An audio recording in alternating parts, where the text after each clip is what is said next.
Bismillahirrahmanirrahim. Ayo bawa harta ke surga. Dukung pembangunan sekolah Islam Mufid dengan donasi ke rekening atas nama Yayasan Muflih untuk Islam dan Dakwah.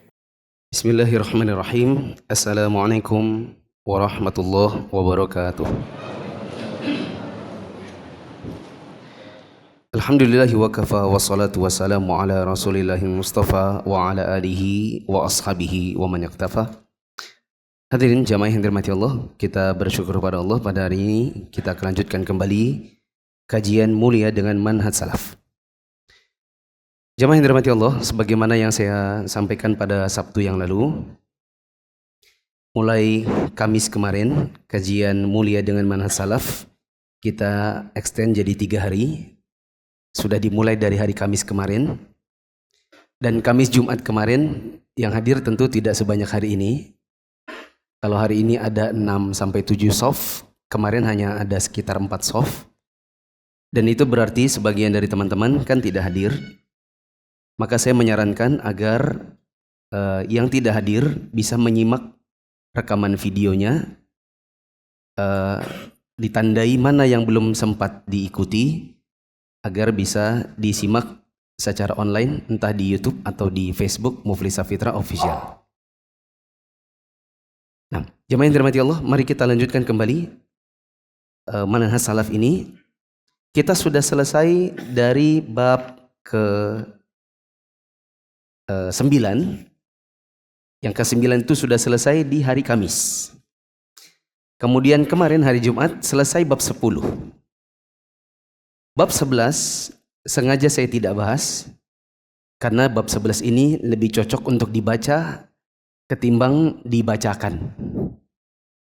Ya, saya sudah simak kajian saya yang 4 tahun yang lalu. Intinya bab 11 ini lebih enak dibaca sendiri ketimbang dibacakan. Oleh karenanya saya langkah dan menjadi PR buat teman-teman, PR yang tak harus dikumpul dan tak harus ada hukuman bila tidak mengerjakannya, yaitu membaca bab ke-11. Sekarang kita masuk dalam bab ke-12. Syubhat-syubhat seputar dakwah salaf dan bantahannya.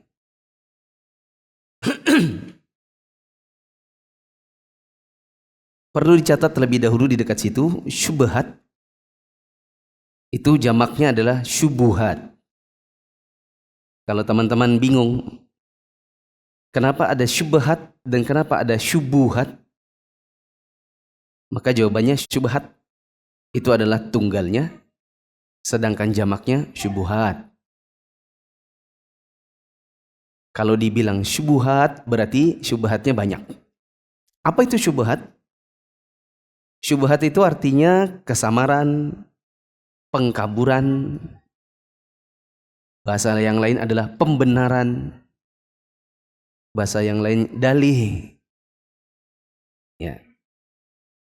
Sehingga kalau dibaca kembali bab 12, artinya adalah kesamar-kesamaran, pengaburan yang dilakukan oleh sebagian orang tentang dakwah salaf supaya orang membencinya dan bagaimana cara kita menyanggahnya. Akan kita bahas dalam bab 12 ini. Kata penulis, sesungguhnya pokok bahasan membantah syubhat dan sanggahan terhadap ahli bid'ah, terutama yang berkaitan dengan dakwah salafiyah, adalah bahasan yang mulia dan penting. Karena dakwah salaf adalah dakwah yang murni di bawah Nabi, dipahami oleh para sahabat, diamalkan para ulama sepanjang zaman sampai hari ini. Dakwah salaf bukan dakwah baru, tetapi kelanjutan dakwah Islam yang dipahami dan diamalkan generasi terbaik umat ini, yang mendapatkan jaminan dari Allah dan Rasul-Nya. Justru pemimpin dakwah salafiyah adalah Rasulullah Sallallahu Alaihi Wasallam sendiri. Sebetulnya masalah syubhat atau kesamaran serta sanggahan serta protes yang dilakukan oleh orang-orang kafir, munafik dan ahli bid'ah adalah masalah yang sudah ada sejak zaman dulu dan sudah dibantah dan dijelaskan dalam Al-Quranul Karim dan sudah diterangkan oleh Rasulullah SAW dengan penjelasan yang lengkap dan rinci dengan kaidah-kaidah yang sempurna. Nah, teman-teman boleh mencatat terlebih dahulu, syubhat ini munculnya dari orang-orang yang memang benci dengan dakwah salaf itu sendiri. Sekarang pertanyaannya, kenapa kok orang benci dengan dakwah salaf?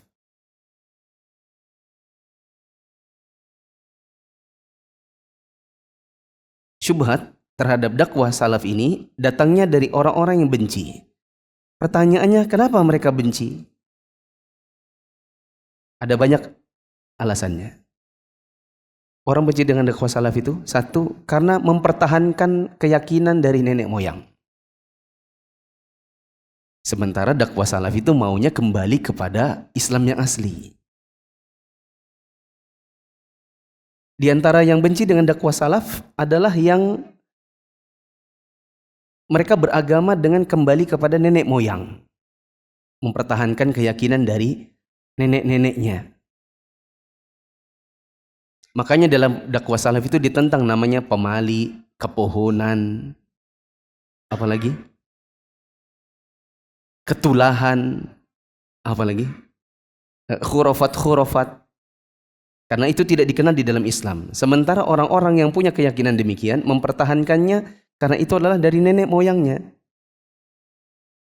Yang kedua, kenapa orang benci, tidak mau terhadap dakwah salaf ini? Karena telanjur punya pengikut. Biasa ini terjadi pada sebagian dai-dai yang memang sudah punya pengikut.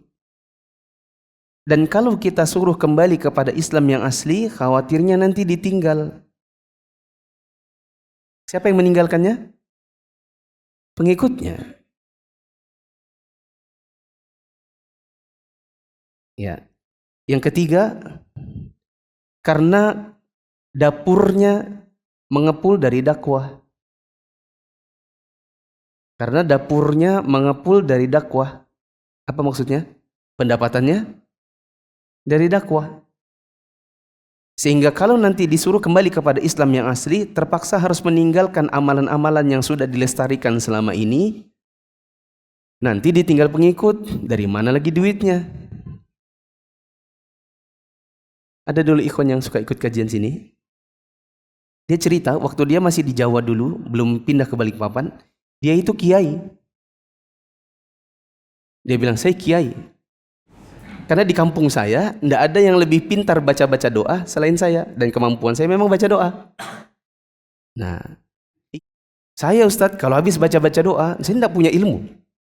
Kemampuan saya hanya qomat kami soal doa. Kadang-kadang mereka amin tidak tahu apa yang saya baca. Kalau saya pulang dari acara baca doa, amplop, besek, tahu besek ya? Nah, pokoknya dihormati orang. Duit saya banyak dari situ. Begitu saya kemarin pulang dari sini, terus dilihat orang kok berubah, ditinggalkan. Ya orang tidak mau lagi pakai, ini berubah nih jadi Wahabi kayaknya. Balik dari Balikpapan jadi Wahabi. Apa yang terjadi? Ya sudah, tidak ada pendapatan. Nah sebagian orang kalau dia disuruh kembali kepada Islam yang asli, mau tidak mau meninggalkan adat istiadat yang sudah dilestarikan selama ini, yang biasa dibuat nanti acara-acara tertentu setelah kematian, acara tahunan, 1000 harian dan lain-lain. Dan akhirnya kalau meninggalkan ini, hilang juga jobnya. Job baca doanya, job ceramahnya. Kalau sudah hilang job-jobnya, hilang apanya? Penghasilannya. Dari mana mengepul kalau gitu dapurnya? Makanya orang takut. Ya, karena di sebagian daerah, dakwah salaf ini menghilangkan job mereka. Berikutnya, kenapa orang takut dengan dakwah salaf? Adalah karena khawatir bertentangan dengan keluarga dan teman. Takut bertentangan dengan keluarga dan teman. Dan ini memang bisa dibilang bawaan kepribadian. Saya dapati memang sebagian orang, tipikalnya orang pragmatis. Teman-teman kalau belajar ilmu psikologi, atau ya ilmu umum lah berkenaan dengan kepribadian seseorang, bisa ketemu istilah namanya pragmatis. Yaitu kepribadian orang yang sukanya damai, tidak suka bertentangan dengan orang. Sementara kalau ikut kajian sunnah, dibawa untuk bertentangan dengan apa yang biasa terjadi di masyarakat. Ketika hadir duduk kajian seperti ini, dengerin ustadznya, pusing dia bilang, kok keras ya? Terus ini nggak boleh, itu nggak boleh. 1000 harian nggak ada, tahlilan nggak ada, ini nggak ada, sholawatan nggak bisa. Sementara keluargaku, tetanggaku, di masjidku begitu semua. Waduh, bertentangan hatinya antara mau ikut yang ini atau memilih terpaksa masuk dalam bertentangan dengan keluarga dan temannya. Mana yang dia pilih? Bagi sebagian orang, akhirnya dia lebih memilih untuk sudahlah, daripada ikut-ikut yang seperti ini dan akhirnya bertentangan, tidak usah sudah ikut-ikutan. Nah, dia takut. Itu namanya kepribadian pragmatis. Ya, khawatir bertentangan dengan orang. Dia bilang, sudahlah kita ini damai-damai aja, saling menghormati aja. Tidak usah terlalu merasa diri ini benar sendiri. Ya udahlah. Dia khawatir, maka dia menentang dan akhirnya tidak mau mengikuti dakwah salaf. Entah yang keberapa? Khawatir disuruh belajar lagi. Kenapa ditentang dakwah salaf? Dia tidak mau meskipun dia dengar. Ada sebagian orang yang khawatir nanti kalau ikut dakwah salaf mau ndak mau disuruh belajar lagi. Sementara sekarang ini sudah jadi dai. Masalahnya di dalam dakwah salaf ini mau jadi kriterianya mau jadi dai itu berat.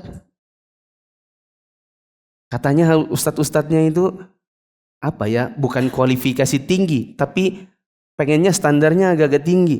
Kita yang belum bisa baca kitab, biasa sudah ceramah, biasa sudah khutbah Jumat. Katanya kalau ikut dakwah salaf tidak bisa. Dari mana sudah amplop Jumatannya? Dari mana sudah kita amplop ceramahnya? Ada ustadz kita di sini. Ya. Beliau bikin kelas bahasa Arab khusus ustadz-ustadz di salah satu masjid. Yang hadir di kelasnya hanya ustadz-ustadz. Dai-dai yang sudah lama berceramah di mimbar-mimbar Jumat. Waktu itu beliau baru pulang dari Yaman kayaknya, atau mulai dakwah, mulai dikenal gitu. Orang tidak tahu tentang dirinya. Lama-kelamaan setelah berjalan kelas itu beberapa kali, ada yang tanya, kalau Ustadz ini apa anunya Ustadz? Alirannya? Dia bilang, oh saya salafi Pak. Begitu ngomong salafi, 2 minggu kemudian bubar. Kelasnya selesai. Karena ini ustadz-ustadz kirain belajar sama seperti mereka. Ternyata belajar sama yang salafi. Waduh. Ya. Intinya kelasnya bubar karena ndak mau disuruh belajar lagi. Kan kalau di kajian salaf itu antum mau bikin kajian begini, antum ndak bisa baca kitab. Nanti ketahuan. Nanti dilihat sama ustadz-ustadz yang lain video-videonya, dilihat, wah ini ngaco-ngaco ini, baca kitabnya salah-salah. Ya, mau ndak mau apa berarti? Harus belajar lagi. Nah, sudah terlanjur jadi dai, sudah daripada kita ikut kajian-kajian salaf, ngajar-ngajar seperti dakwah salaf, dah mendingan kita sekarang aja dakwah sama umat, nggak usah ikut-ikut aliran-aliran salaf itu, supaya dakwah tetap jalan, ndak usah belajar lagi. Yang ke berapa? Yang ke-6. Hawa nafsu. Kenapa orang tidak suka dengan dakwah salaf? Di antaranya adalah karena faktor hawa nafsu. Seperti memang gemarnya politik. Pengennya jadi caleg. Ya. Sementara kalau di dakwah salaf tidak dikenal. Enggak mau. Dakwah salaf tidak suka. Ya. Maksudnya yang nyemplung lalu kemudian hari-hari bicaranya politik, tidak disukai. Contoh yang lain musik. Kalau di dalam dakwah sunnah katanya musik itu haram. Jujur saya juga dulu seperti ini. Ada kira-kira 3 tahun saya sudah dengar kajian-kajian sunnah. Dulu dibawa oleh Al-Ustaz Ja'far Umar Thalib rahimahullah di kampus saya. Saya termasuk yang nggak suka dengar beliau. Ya karena nggak boleh dengerin musik masalahnya. Saya punya kaset banyak, Dewa 19, Padi, Ceylon Seven. Ya. Dibelikan bapak tape Simba, tahu Simba? Simba 2. Orang Simba 1, saya Simba 2. Ya. Ini sudah punya tape, sudah punya kaset-kaset. Terus dengerin kajian di kampus, katanya enggak boleh musik. Waduh. Ini kita tiap bulan beli di Distara dulu. Tahuan tuanya. Capek-capek kita ngoleksi semua ini baru enggak boleh dengerin. Enggak mau saya. Ada kajian Ustaz Ja'far, enggak mau. Lama-kelamaan ada satu titik-titik di mana saya nggak bisa mengelak lagi. Ya. Ketika ada kakak kelas yang bilang, kamu kalau misalnya nggak mau, nggak bisa, yang penting jangan menolak dulu. Bilang, ya Allah, saya belum bisa ya Allah. Mudahkan saya ya Allah. Dan saya betul-betul mengikuti tips tersebut. Saya banyak berdoa, kemudian minta diberikan petunjuk. Akhirnya kaset-kaset ini, cover-covernya saya buang, saya bakar. Sedangkan kaset-kasetnya saya kasih ke ada bapak-bapak, siapa namanya ya? Sudah lupa namanya. Tentara di Istiqomah yang selalu ikut kajian Ustadz Abdurrahman rahimahullah setiap hari Jumat. Dan dia suka bawa kaset. Kan itu kajian Ustadz Abdurrahman itu di bawahnya ada toa. Toa jadul yang ada tempat kasetnya itu. Saya perhatikan bapak itu suka ngerekam gitu kan. Bapak suka ngerekamnya? Iya. Pak, di rumah banyak kaset. Bisa ditindikan itu? Teman-teman tahu ya? Kan disumbat sama kertas. 2 biji itu di atas. Supaya bisa tertindih. Jadi lagu-lagunya hilang, ganti sama ceramahnya Ustadz Abdurrahman. Saya bilang, nih Pak, kalau sudah jadi bagi-bagi ke orang. Jadi orang lihat, ih Dewa 19. Tapi pas didengerin, Abdurrahman. Gitu. Nah, saya melalui fase itu, nggak suka, soalnya hawa nafsu. Ya. Yang ke-7, karena kejahilan. Karena kejahilan. Ke-8, karena kedengkian.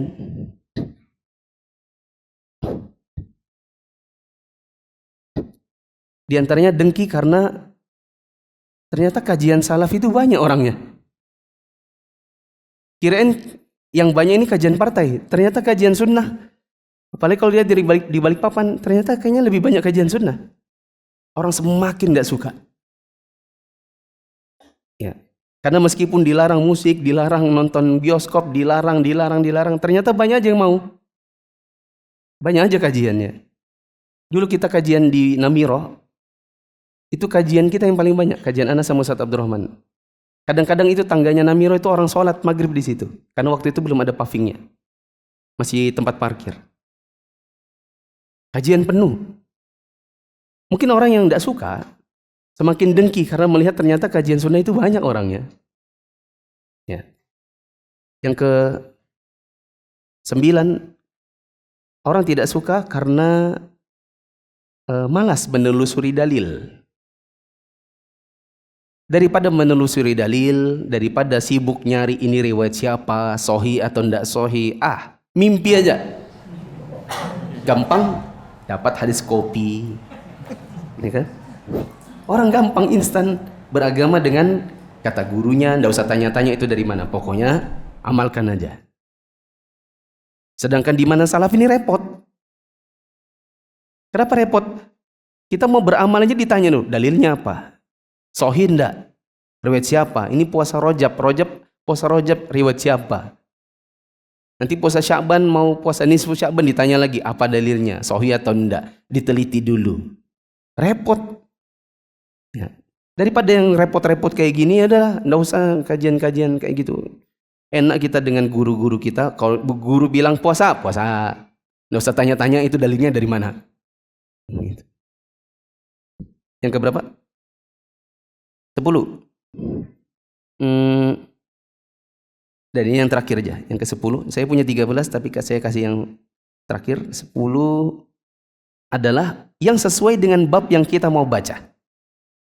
Yaitu orang tidak suka dengan dakwah salaf karena banyak syubhat. Dari siapa? Dari guru-gurunya.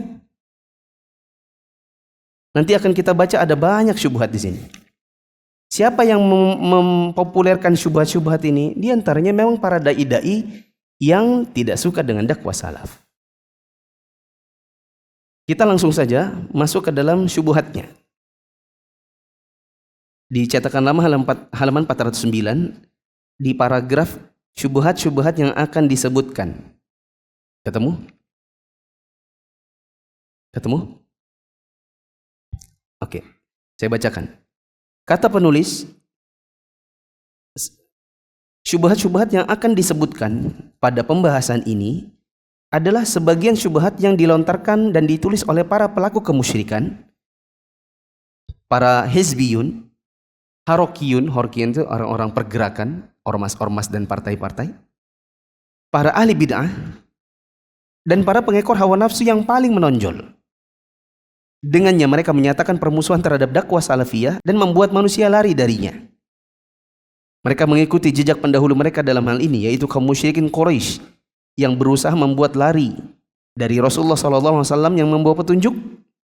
Karena Nabi SAW dahulu berdakwah, lalu mereka juluki tukang sihir, dukun, penyair, tukang bohong, orang gila, dan lain-lain. Boleh antum kasih contoh syubhat kecil di situ sebagai bridging, ya, sebagai jembatan menuju kepada rinciannya. Ada orang dai sangat terkenal di Indonesia. Dia menyebarkan berita bahwa di Masjid Nabawi sedang diadakan Maulid Nabi. Ya, dia bikin ceramah. Ya, kemudian ya intinya ada memang video yang disebarkan. Wah, saya sudah mendapatkan video dari teman saya yang sedang di Nabawi.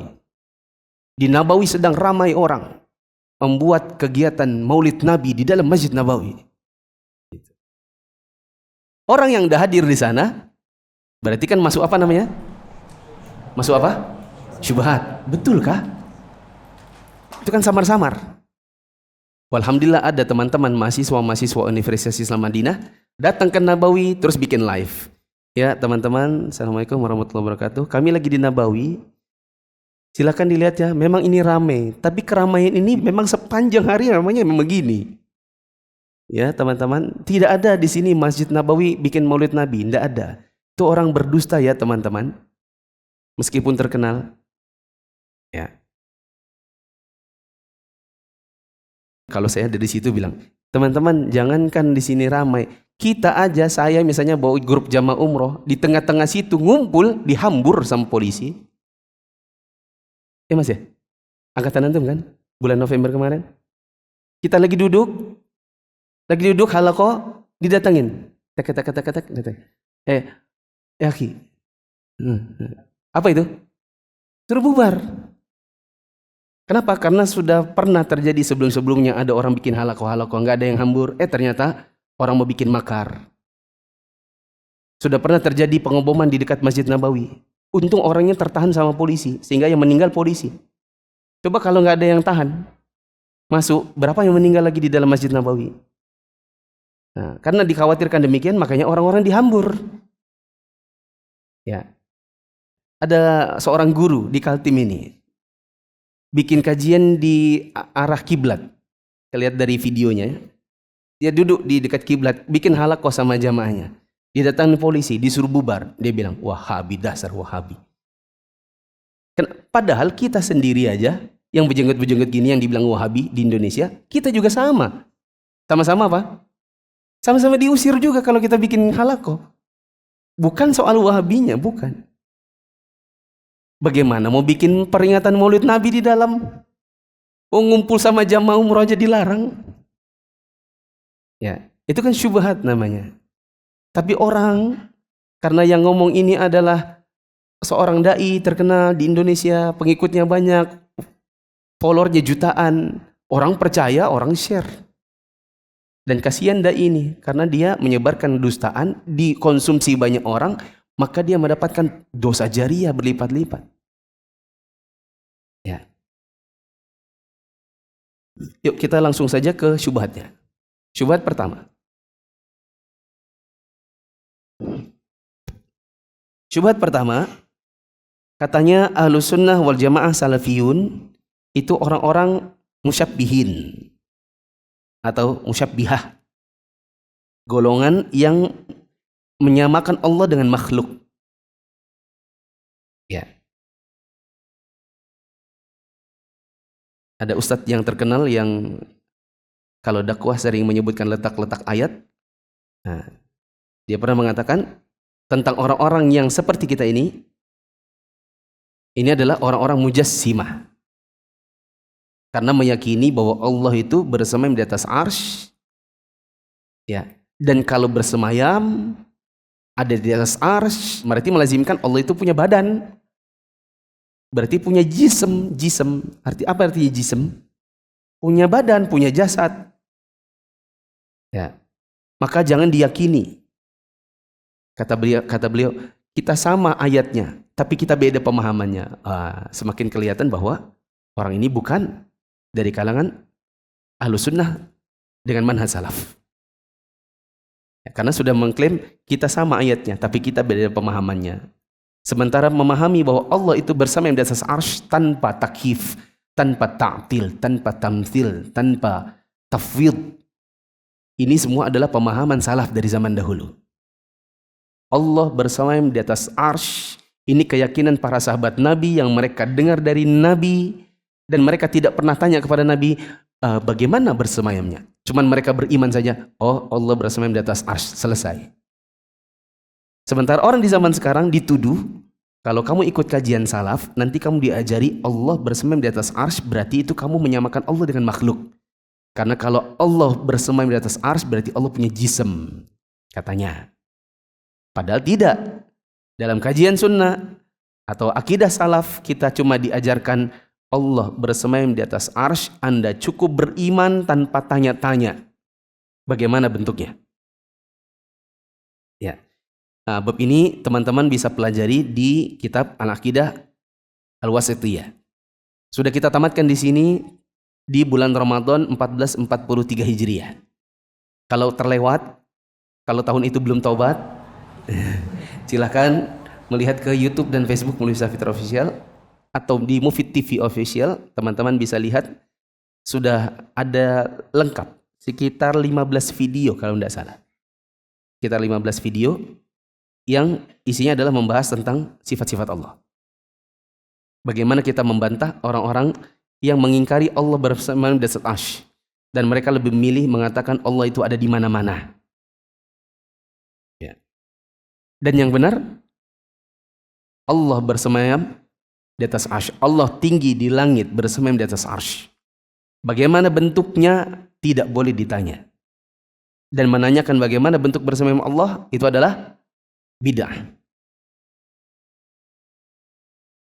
Ini kalau kita detailkan ke situ nanti kita pembahasannya jadi geser ya. Kita fokus dulu di sini. Jahmiyah, Mu'tazilah, Al-Asy'ariyah telah memberikan gelar atau julukan yang jelek kepada Ahlus Sunnah Salafiyah dalam masalah nama-nama dan sifat Allah. Mereka bilang Salafiyin itu musyabbihah. Karena Ahlus Sunnah wal Jamaah atau Salafiyah mensifati Allah dengan sifat yang Allah sifati dirinya sendiri atau yang disifatkan oleh Rasulullah SAW. Nah, kasih stabilo di situ. Tanpa ta'til. Ketemu? Tanpa ta'til, tanpa tamthil, tanpa tashbih, dan tanpa di sini 2 kali tamthilnya. Di situ apa? Sudah berubah, sudah diedit ya. Apa di situ? Takyif. Oke. Sebenarnya ada 5. Tanpa ta'til, tanpa tamthil, tanpa tashbih, tanpa takyif, tanpa ta'wil, tanpa tafwid. Tanpa takyif kalau biar saya belum sebutkan. Di sini kan cuma ada 4 ya. Apa saja di situ?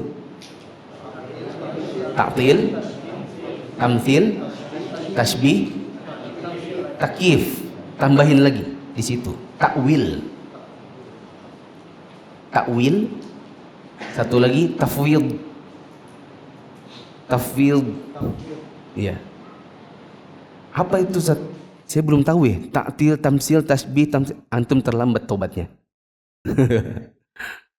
Kalau belum tahu apa arti-artinya, nanti teman-teman bisa merujuk ke buku Al-Aqidah Al-Wasithiyah. Supaya lebih mantap lagi, teman-teman bisa ikuti kajiannya lagi, didengerin. Silakan di-download audionya saja kah atau sama videonya kah. Terus masukin di flash disk. Kalau lagi jalan di mobil sambil didengarin. Kalau sambil di motor berarti pakai MP3 player atau masukin di HP. Pakai itu apa? Yang ada kabelnya itu. Ya. TWS. Ya. Ya, tergantung HP-nya apa. Antum pakai itu, dengerin sambil naik motor. Nah. Selanjutnya, menurut firqah-firqah yang sesat ini, bahwa nas yang menjelaskan tentang sifat Allah wajib takwil. Karena zahir dari nas tersebut, menurut mereka ya, mengarah kepada tasbih atau penyerupaan, maka harus dipalingkan dari makna zahirnya. Oleh karena itu, siapa saja yang menetapkan bagi Allah apa yang ditetapkan oleh nas tanpa mentakwilnya, berarti dia musyabbihah atau musyabbih, yaitu orang yang menyerupakan Allah dengan makhluk.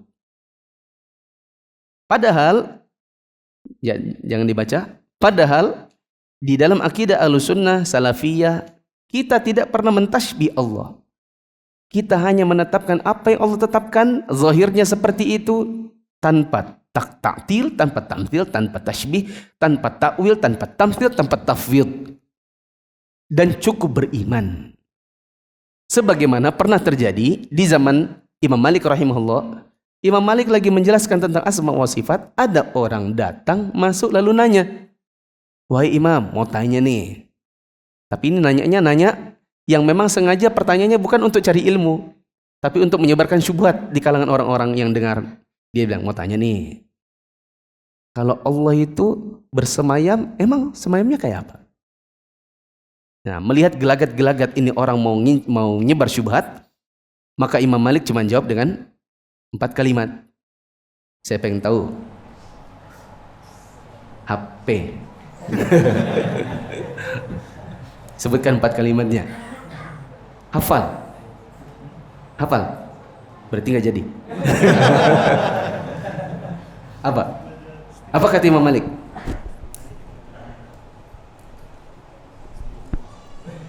Langsung lupa gara-gara hadiahnya nggak jadi HP. Apa? Oh, kasih HP itu tadi maksud saya bahasa Arabnya. Iya. Kalau bahasa Indonesianya jeruk kasturi aja. Apa bahasa Arabnya? Ketika Imam Malik ditanya seperti itu, ini gelagat-gelagat orang cuma mau cari syubhat, maka Imam Malik mengatakan, al-istiwa'u ma'lum wal kaifu majhul wa al-imanu bihi wajib was su'alu anhu bid'ah. Kata Imam Malik, Allah bersamim di atas arsy itu sudah diketahui dengan dalil. Bagaimana bentuknya tidak ada yang tahu. Sahabat Nabi juga nggak pernah tanya sama Nabi bagaimana Allah bersemayam. Dan mereka cuma dengar dari Nabi, mereka beriman apa adanya. Beriman bahwa Allah bersemayam itu wajib. Dan tanya-tanya bagaimana bentuknya adalah bid'ah. Orang ini keluarin. Disuruh keluarin orang tersebut. Ya, karena mau menyebarkan, membuat keraguan-raguan dalam hati jamaah yang hadir dan mendengarkan pertanyaannya. Kita jawab dengan jawabannya kurang lebih sama bila kita dapati sifat-sifat Allah. Misalnya Allah bilang Allah punya tangan, Allah punya kaki, Allah punya wajah, Allah tertawa, Allah tersenyum, Allah datang. Bagaimana bentuknya? Allah turun. Bagaimana bentuknya? Bilang sama 4 ini. Tentang Allah punya muka, Allah punya kaki, Allah punya wajah, Allah turun, Allah datang, Allah tertawa. Semua ini jawab dengan jawabannya Imam Malik. Itu semua diketahui. Dari apa? Dari dalil. Terus bagaimana bentuknya? Tidak diketahui. Karena para sahabat dulu juga tidak pernah bertanya kepada Nabi. Terus beriman bahwa Allah itu tertawa, bahwa Allah itu datang, bahwa Allah itu turun, bahwa Allah punya wajah, Allah punya kaki. Beriman ini wajib. Kalau Anda tidak beriman, Anda bisa kafir nanti. Karena Al-Quran yang ngomong, hadis Nabi yang ngomong. Satu lagi tadi apa? Tanya-tanya. Bagaimana wajahnya, bagaimana tangannya, bagaimana kakinya, bagaimana datangnya, bagaimana. Tanya-tanya itu semua kebid'ahan. Kenapa bid'ah? Karena memang tidak pernah diajarkan Nabi SAW. Para sahabat dahulu cuma mendengar dari Nabi, beriman apa adanya, nggak pernah tanya-tanya. Kita seperti itu juga. Salafiyun menerima nas apa adanya, tanpa ta'til, tamthil, tashbih, takyif, tafwid, takwil. Nah, apa itu makna-maknanya? Nah, perlukah dijelaskan? Jelaskan secara cepat aja ya. Apa itu ta'til? Ta'til itu menolak maknanya. Nggak usah dicatat, nanti jadi lama. Begitu saya lihat pena antum bergerak, sayanya jadi nunggu lagi nanti. Dengerin aja dulu. Nanti kalau pengen nyatat, silakan dengar rekamannya. Di ta'til itu artinya pokoknya menolak mentah-mentah. Gak ada tuh namanya Allah punya tangan, gak ada. Gak ada Allah punya wajah, itu namanya di ta'til, tolak mentah-mentah. Di tamtsil itu artinya dimisalkan. Dia bilang, ya Allah itu punya wajah, wajahnya ya kayak kita. Disamain, itu namanya di tamtsil.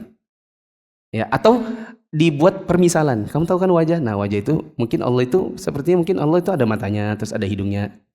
Di tasbih itu diserupakan. Misalnya dia bilang ini serupa dengan wajah Nabi Adam. Serupa wajahnya Allah itu dengan wajahnya kita. Atau serupa dengan rembulan. Itu di tasbih. Di takwil itu artinya wajah bukan wajah. Itu bukan wajah. Memang betul ayatnya ada wajah. Tapi itu namanya bukan wajah. Itu rahmat. Allah itu turun. Tapi Allah itu bukan turun. Allah itu rahmatnya yang turun. Bukan Allahnya. Itu namanya di takwil. Diselewengkan maknanya ke yang lain. Satu lagi di takyif, dibagaimanakan. Misalnya orang bertanya, bagaimana sih Allah itu bersemayam? Ya bersemayam itu kayak kita ini loh. Bagaimana caranya kayak kita ini loh? Bersila itu. Nah itu namanya di takyif. Ya, atau ditanyain malah, kayak apa sih? Bagaimana sih bentuknya?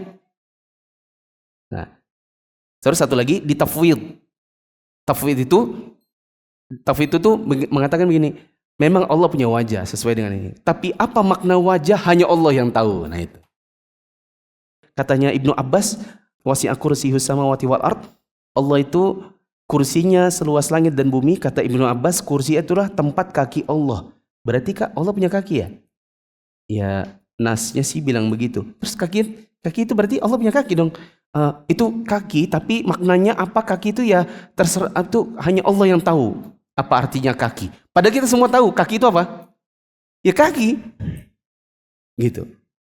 Bingung mas? Saya tanya dulu mas. Mas Dedi jawab. Kita punya kaki? Meja punya kaki? Kaki kita sama kaki meja sama? Apakah berarti setiap kali menyebutkan kaki berarti sama kakinya? Allah punya kaki. Bagaimana bentuknya? Yang sesuai dengan kemuliaan Allah. Tidak usah tanya-tanya bagaimana bentuknya. Karena para sahabat juga gak pernah nanya pada Nabi. Bisa dipahami? Artinya tidak setiap yang sama namanya sama bentuknya. Ya. Nanti kalau sama berarti ini bukan kaki meja berarti namanya. Kalau dibilang harus sama kaki berarti ini bukan kaki meja. Apa ini namanya? Ya apa sudah namanya ini? Ayam itu kan punya kaki.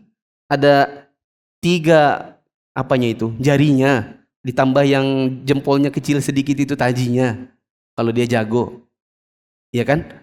Terus kita bilang, kaki itu ya setiap kaki itu sama. Enggak, kaki ayam enggak sama kaki kita.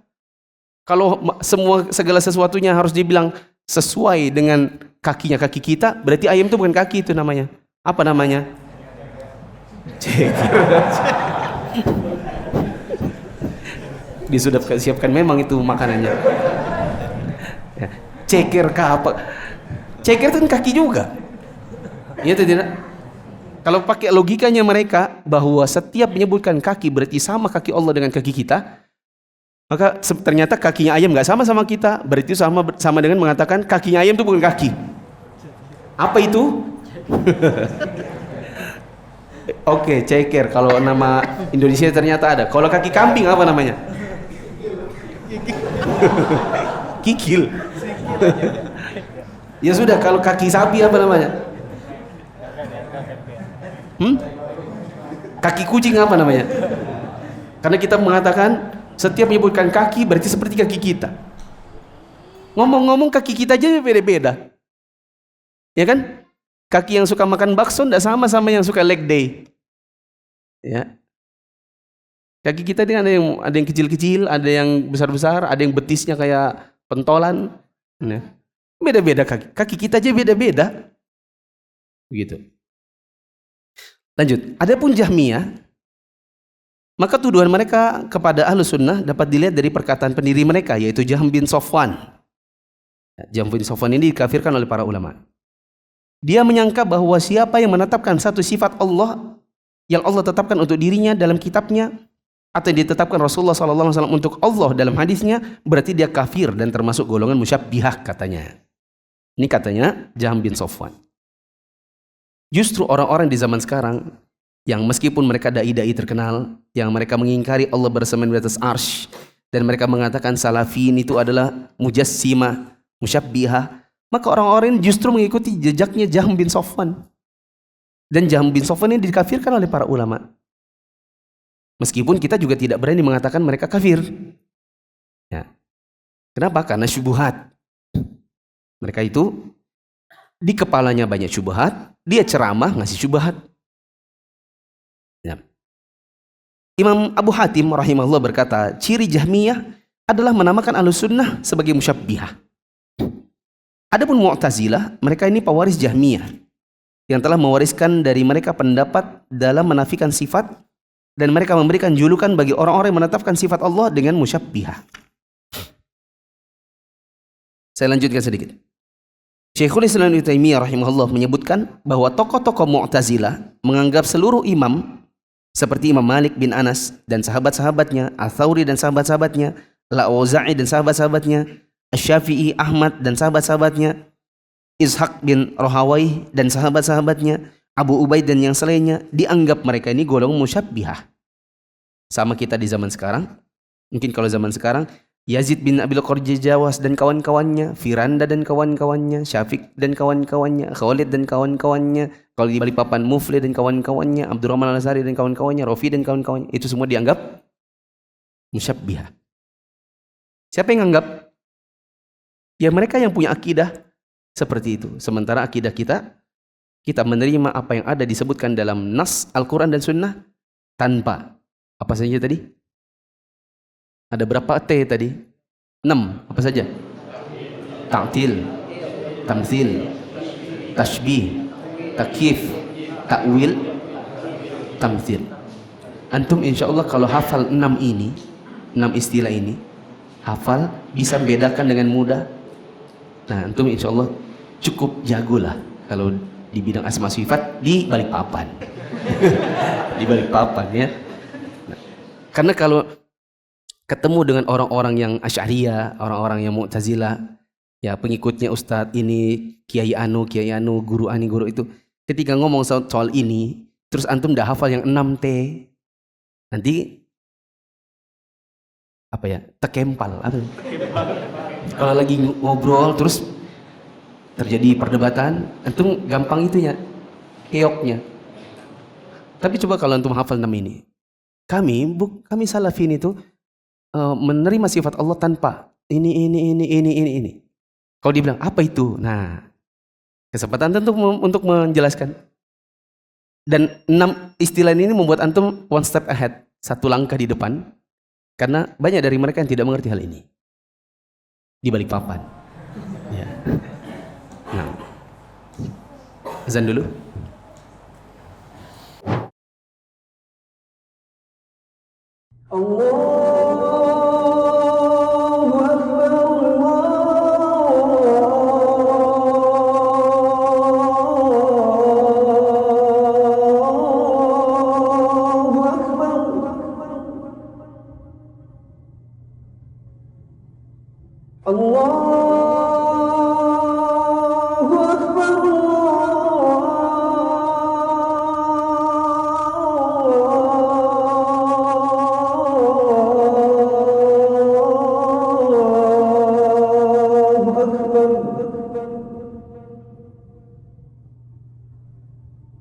أشهد أن لا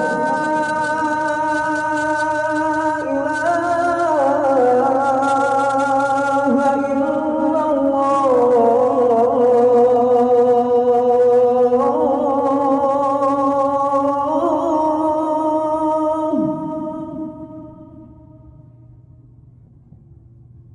أشهد أن لا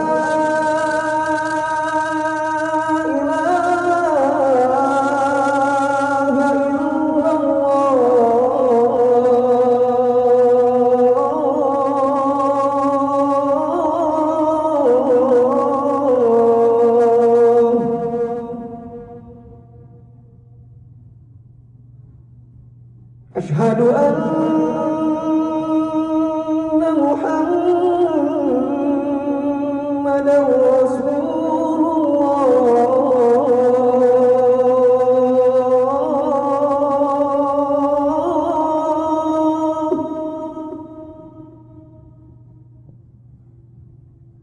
أشهد أن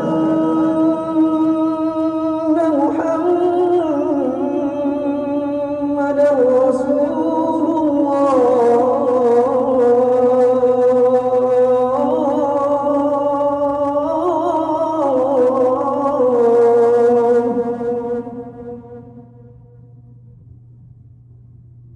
حي على الصلاة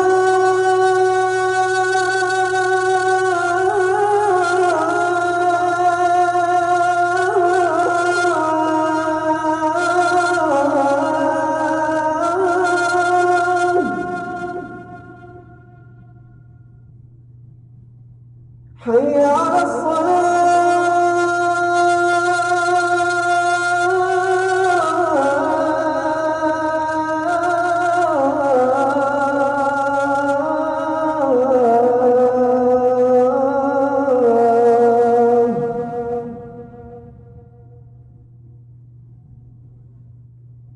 حي على الفلاح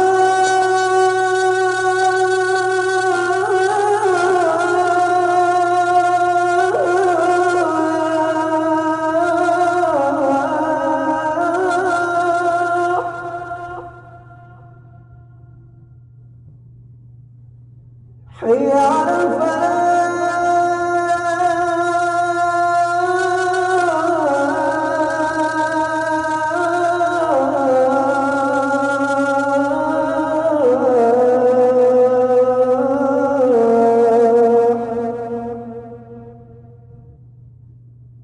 الله أكبر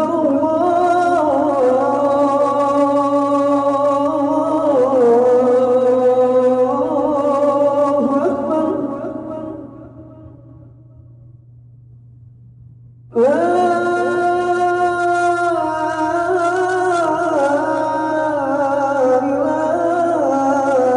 إلا الله.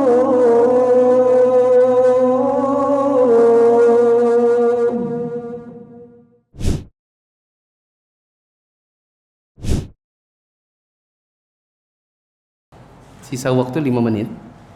Kita ambil syubhat yang kedua, tapi bantahannya nggak usah dipanjang lebarkan. Syubhat yang kedua, kata orang salafiyah itu sendiri istilah bid'ah. Kata mereka, orang-orang yang tidak suka dengan dakwah salaf, mereka bilang kalian ini suka ngomong bid'ah.